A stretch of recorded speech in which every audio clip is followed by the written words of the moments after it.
My name is Marcus Ellison. I'm 38 years old. I've spent the better part of my adult life building things, businesses, homes, and unfortunately dreams that weren't always shared by the people I trusted. I don't come from money. Every dollar I ever earned came from calloused hands, sleepless nights, and decisions made when no one else was watching. I just started to slow down a little, thinking about marriage, maybe kids. Finally a life where I could breathe. I thought I had that life lined up with her, until that phone call changed everything. It was a Tuesday night. I remember because the beeping of the hospital monitors was the only sound in the room besides her voice. I'd just had surgery, complications from a work accident, and I was lying there, barely able to sit up straight, when my phone lit up with her name. I smiled, thinking she was calling to check on me. Instead, her voice was cold, almost rehearsed. She said, "I'm getting married. The apartment and the car are sold. Goodbye." Just like that. No explanation. No warning. No shame. My mouth went dry. For a few seconds, I couldn't even process what she'd said. Getting married? To who? Sold what? My car? Our apartment?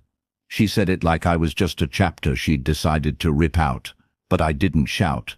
I didn't beg. I just stared at the ceiling for a moment, then replied calmly, "Okay, but you forgot one thing." There was a pause. Just silence on the other end. Then she asked, almost irritated, "What do you mean?" I could feel her tension from miles away. And that's when it hit me. She had no idea what she had really done. No idea whose name was on what. No idea what she'd just tried to sell, so I smiled, even through the pain in my ribs, and laughed. Not a bitter laugh. Just one of those quiet, knowing laughs when you realize the game was rigged, just not the way they thought. You see, I'd spent years building everything we had, but I never stopped protecting it either. I'd bought the apartment outright before we even met, put it in a trust, kept the documents off-site. She never asked, and I never told her the car was registered to my company, not me. She assumed ownership because I let her believe she had it. That was her first mistake. She thought she was cashing out. She thought she was walking away rich. But all she really walked away with was a crime. A mess of forged signatures, a fake sale, and a paper trail leading straight to her. And as I lay there in that sterile hospital room, heart pounding from betrayal, I didn't scream, I didn't cry, I just looked up at the ceiling tiles and whispered, "Let her keep going," because the fall was already coming, and she had no idea how high she'd climbed without a harness. For the first few days I stayed quiet. Not because I didn't feel the hurt, believe me I did, but because silence is its own kind of weapon. It forces people to think, to wonder what you know, what you'll do next. I lay in that hospital bed, tubes in my arms, and stitches tugging at my skin, trying to process how someone I trusted could unravel so fast. We'd spent 5 years together, vacations, holidays, late-night talks about our future. She was supposed to be my family, and now she was gone. Just like that. The worst part wasn't the betrayal itself, it was how calculated it was. She'd waited until I was vulnerable. She knew I'd be under anesthesia, unreachable. She planned her exit down to the minute. That kind of cruelty doesn't come from sudden emotion. It comes from weeks, maybe months of deceit. I started replaying moments in my head. The time she asked where the deed was. The way she reacted when I mentioned my lawyer by name. Little things I brushed off as curiosity or stress.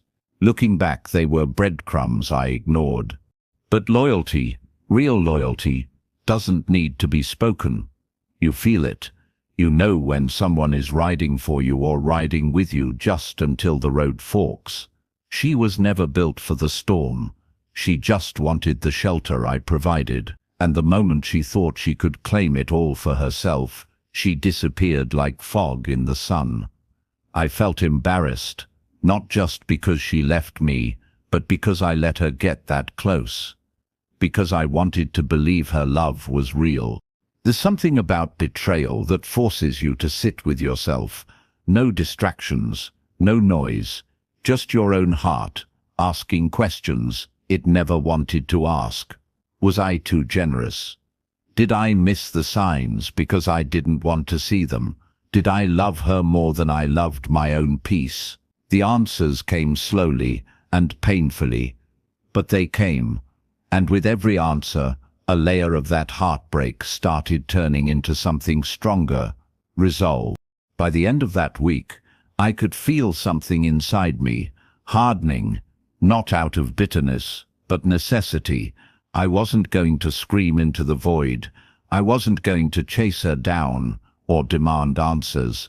I was going to let her write her own ending, and I would be the quiet author of the consequences. She didn't just walk away from me. She tried to steal from me, and for that, there had to be a reckoning. So I picked up my phone and sent one text. Not to her, to my attorney. Just 4 words. Let's begin the process.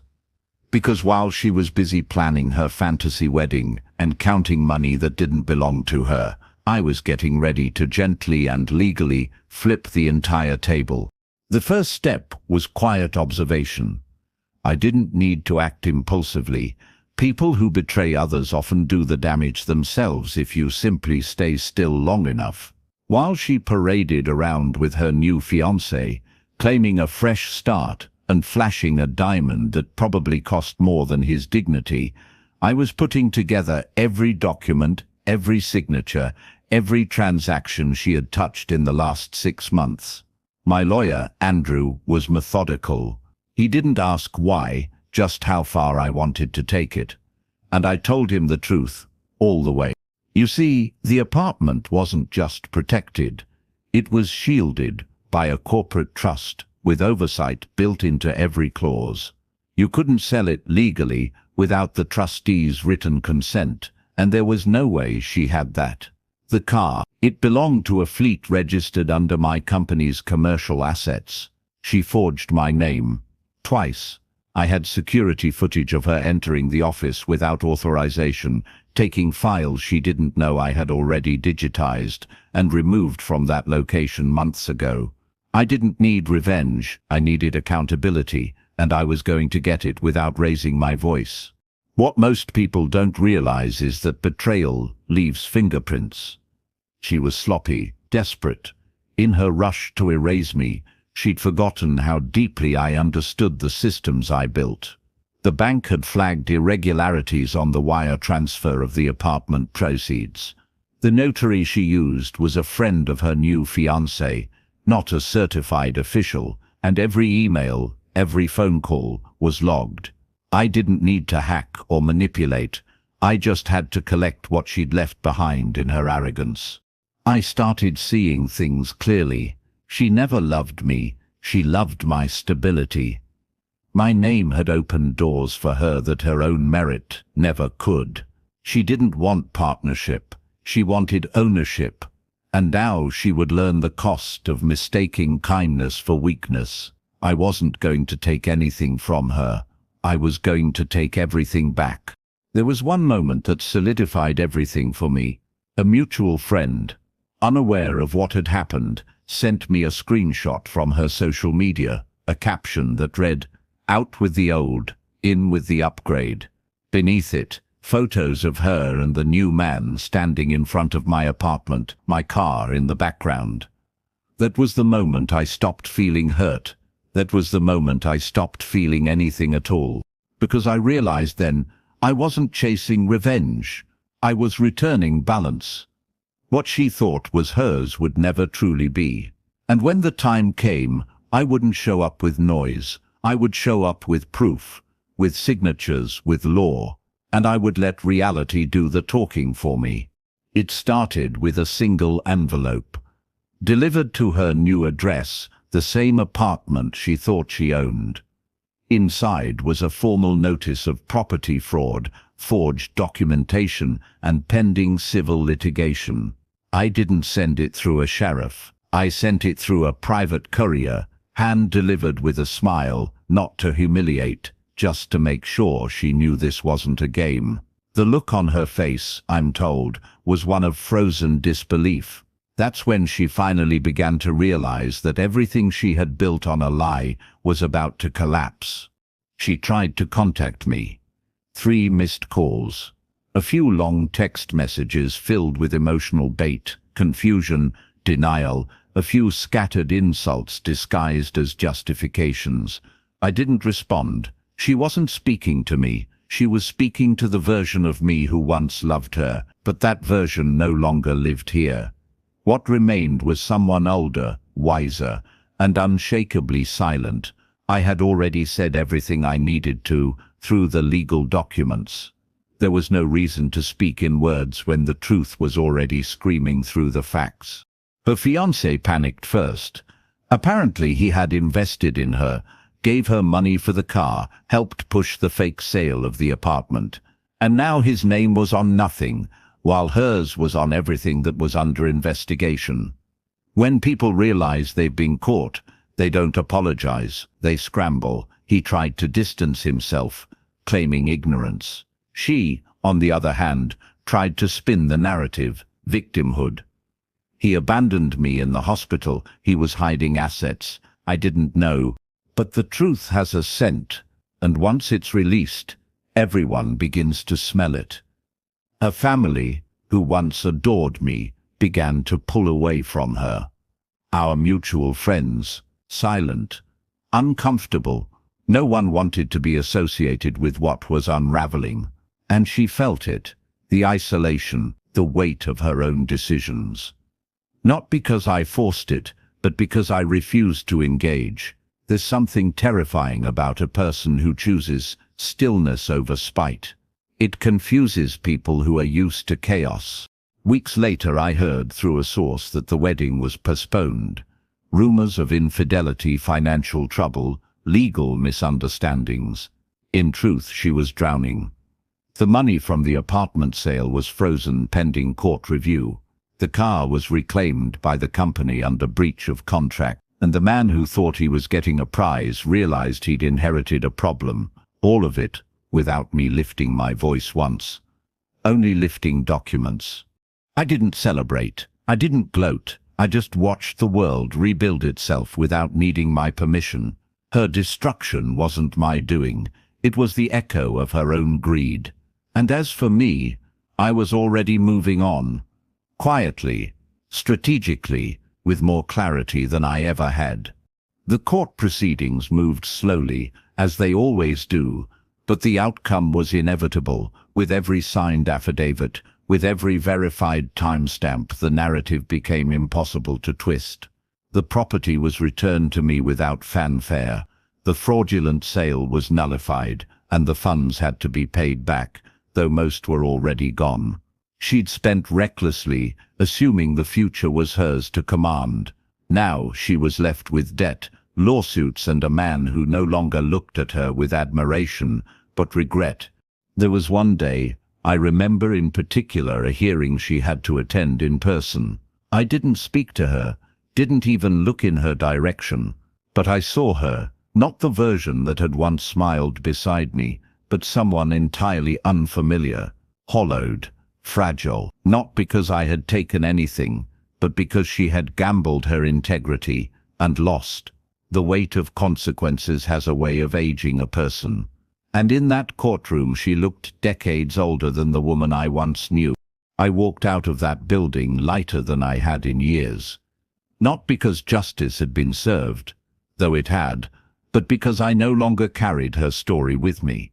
She had become background noise. A lesson in disguise, and in that silence, I rediscovered something precious, myself. The version of me that didn't need anyone's validation. The one who built with patience, who loved without fear, and who could rebuild again and again, without bitterness. Revenge, I realized, is a shallow victory. But restoration, that's power. I didn't want her to suffer. I just wanted the truth to stand on its own legs, and when it did, the rest unraveled by design. No theatrics, no screaming matches, Just quiet dismantling. She thought I'd fall apart, that I'd beg, that I'd lose everything while she ran off into the sunset. What she didn't see was that I had prepared for storms like this long before she ever entered my life. It's strange, really, how the people who underestimate you are always surprised when you don't break. But I'd been broken before, years before her. That's how I learned to build without leaving my foundation exposed. She thought she was striking at my heart, but all she really hit was surface. And now she's gone, not in anger, just absence. Her name no longer opens doors in my world. Her voice no longer echoes in my head. She became a chapter, not the whole book. And in the quiet that followed, I finally understood.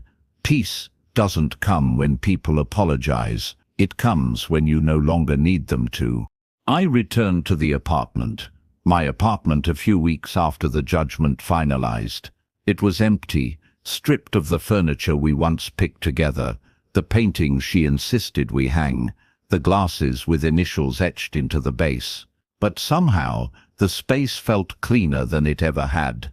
She had tried to take it as a symbol of ownership, but in her absence it reclaimed its truth. I was always the builder. She was just passing through. The silence inside those walls wasn't lonely, it was sacred. I walked from room to room, touching the doorknobs, running my hand along the kitchen counter I'd installed with my own sweat and calluses. She used to joke that I loved this place more than I loved her. Maybe she was right, not because I valued bricks over people, but because this space had never lied to me. It never pretended to be more than what it was. I had the locks changed, not out of fear, but as a gesture to myself, a line drawn between then and now. The car, it was already back in my possession. I had it detailed, scrubbed clean of her perfume, her sunglasses, her past presence. I wasn't erasing her. I was reclaiming myself. Every act of restoration was a quiet declaration that I had survived. And not just survived, I had grown stronger in the fire she set. Her texts became more desperate after the final ruling. She went from silence to pleading. "Can we talk? You misunderstood. We were going through so much." I never blocked her, but I never answered, not because I wanted to punish her. I just didn't see her as someone I needed to speak to anymore. She had already said goodbye. She just didn't expect the goodbye to be mutual and permanent. Sometimes, I wonder if she ever thinks about how close she came to having it all. Not in material things, but in love, loyalty, a future built on truth. But betrayal is a door you can't close once it's kicked open. She didn't just walk through it. She slammed it behind her and burned the frame. That's a kind of destruction no apology can rebuild. And me, I no longer carry the need to explain my side to anyone. The truth stood tall without my voice. And in that stillness, I found peace deeper than I imagined. No noise, no validation, just the quiet, steady hum of a man who outgrew the storm without ever raising his volume. There's a certain dignity that comes when you refuse to return energy that doesn't match your soul. People expected me to retaliate, to go public, to shame her in front of the world. But I've always believed that character is revealed not in how you win, but in how you end. And I chose to end this without theatrics, without fire. Just the slow, steady dismantling of every illusion she built around herself. And that, I've learned, is far more powerful than any outburst. Friends who once took sides in silence began reaching out again. Some sent messages of support. Others asked how I was doing, maybe hoping for gossip or drama, but I didn't give them either. I simply said, "I'm good," because I was. Better than good, actually. I was whole again. No longer leaking energy into a future that was never real. No longer doubting myself, just because someone else couldn't see my value without a price tag. One night, I found an old photo of us, tucked in the back of a drawer she forgot to clear. We were laughing, genuinely on a beach in Italy, sunburned and windblown. And for a moment I let myself feel it. Not the pain, not the anger, just the reality that we had something once, something that at the time felt real. But not everything that feels real is built to last. Some things are just chapters, beautiful, flawed, incomplete. That's the danger of betrayal. It makes you question your own memory, your own instincts. You wonder, was it all a lie? And the truth is rarely black and white. Maybe she loved me in her way. Maybe she didn't know how to stay loyal when the world whispered easier paths. But love without respect is just possession. And I was never built to be owned. The best revenge I ever tasted wasn't her downfall. It was my own rebuild. The way I started sleeping again, eating again, laughing without the edge of anxiety, walking into my office with purpose, smiling at strangers with nothing to prove. She thought she could take everything from me. What she never realized was, she was never holding the real parts of me to begin with. There's freedom in knowing you survived what was meant to break you. There's power in never raising your voice. And there's a rare, quiet kind of joy that comes when you finally understand what they tried to steal wasn't yours to lose because it was never theirs to take. By the time summer rolled around, the air itself felt different. Not because the world had changed, but because I had. I'd started waking up early again. Not out of obligation, but peace. The kind of mornings where you sip coffee, and there's no weight pressing on your chest. The kind where you walk barefoot across the hardwood floor and realize for the first time in a long while that nothing hurts anymore. That kind of peace can't be bought. It has to be earned. I began focusing more on the things I once put off, renovating my business, traveling solo, reconnecting with old friends I'd unintentionally distanced myself from while trying to hold together a relationship that had already begun to rot. Healing isn't loud. It doesn't always look like breakthroughs and tears. Sometimes it's just showing up for yourself consistently, even when no one else is clapping. She tried to reach out one final time. A long message about closure, about how we both made mistakes. I read it once, deleted it. There was nothing left to say. Closure isn't something you get from someone else. It's something you grant yourself the moment you stop needing answers from people who gave you confusion on purpose. She wanted a dialogue. I gave her a full stop. A few months later, I heard through mutual circles that she'd moved again. Quietly, the wedding never happened. The relationship dissolved. Her social media went blank. Some said she was reinventing herself. I didn't feel triumph in hearing that, just confirmation. When people build their future on deception, the collapse is inevitable. It wasn't my doing. It was her refusal to honor what was real. I sometimes walk past that same spot in the city where I first told her I loved her. I remember the way her eyes lit up, how I thought it meant forever. But now, when I pass that place, I don't feel bitterness.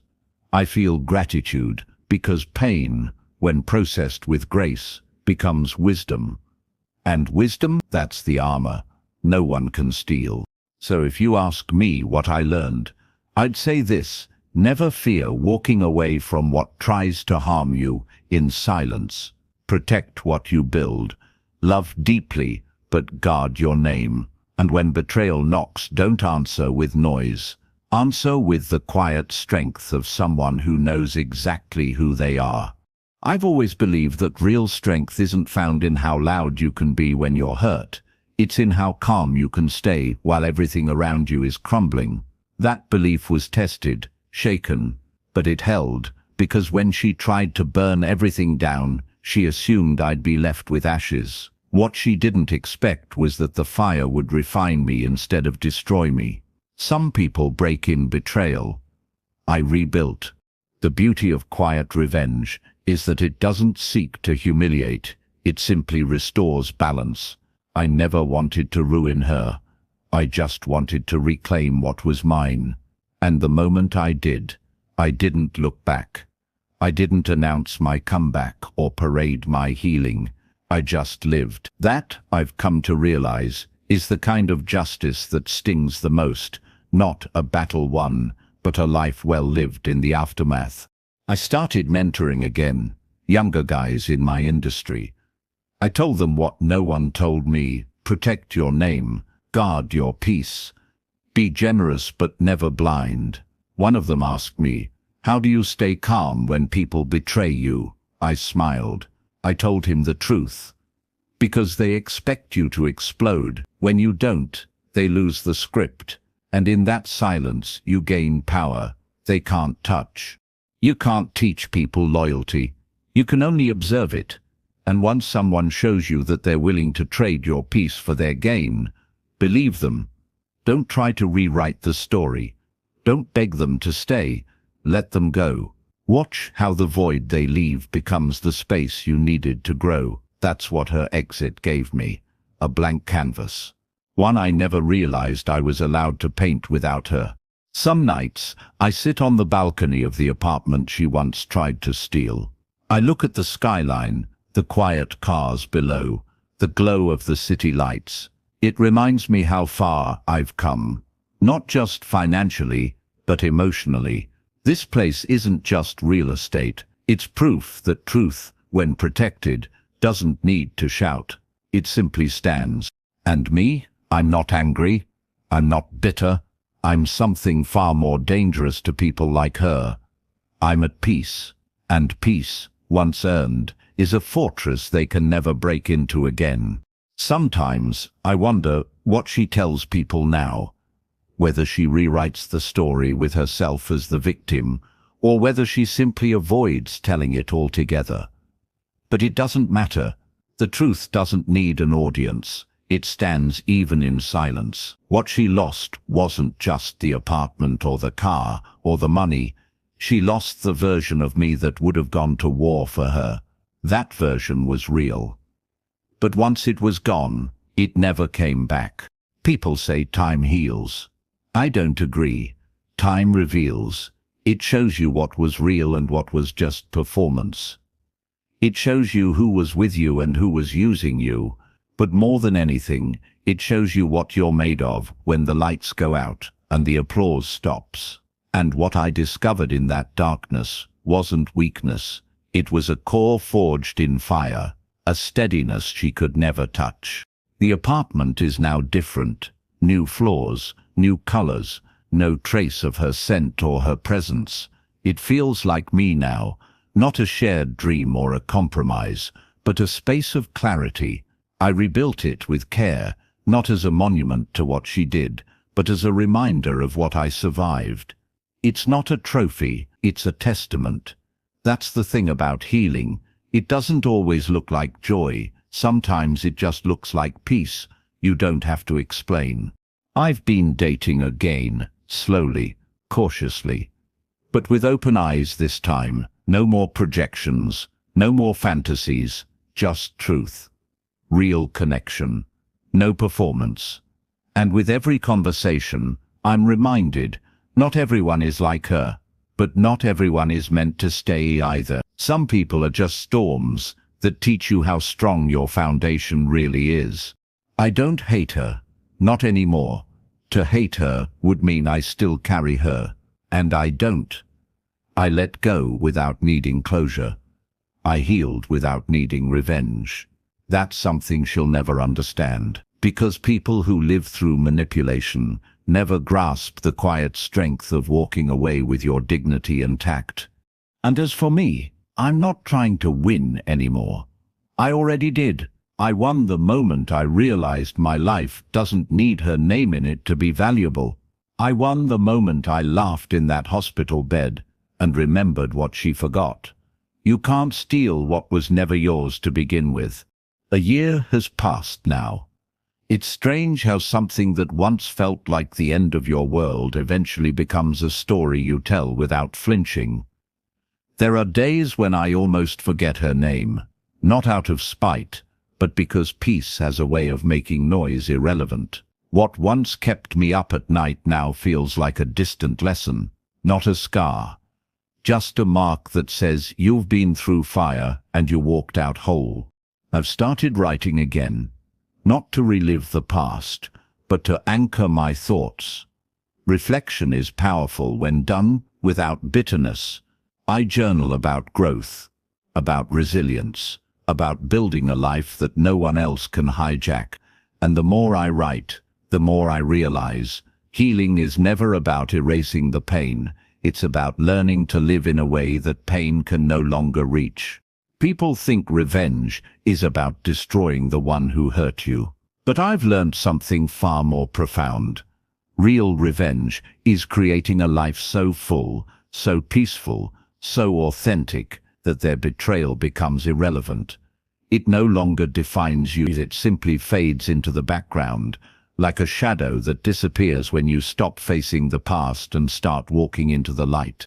My name is Marcus Ellison. I'm 38 years old, and I'm no longer the man lying in that hospital bed, heartbroken and shocked. I'm the man who got back up, said nothing, and built something better. Not for show, not for vengeance, but because I was always the builder. She just never stayed long enough to understand the blueprint. So, to anyone listening who's been betrayed, I'll say this: don't chase closure, don't chase explanations. Protect your name, protect your mind, let them go without a storm. Let the truth do the work. And when the dust settles, stand up, dust yourself off, and walk forward. Quietly, powerfully, without them. Because in the end, you don't need to burn bridges. The ones who betrayed you will burn themselves trying to follow paths that were never meant for their feet. And you'll already be gone. Not hiding, not broken, just free, fully, finally free.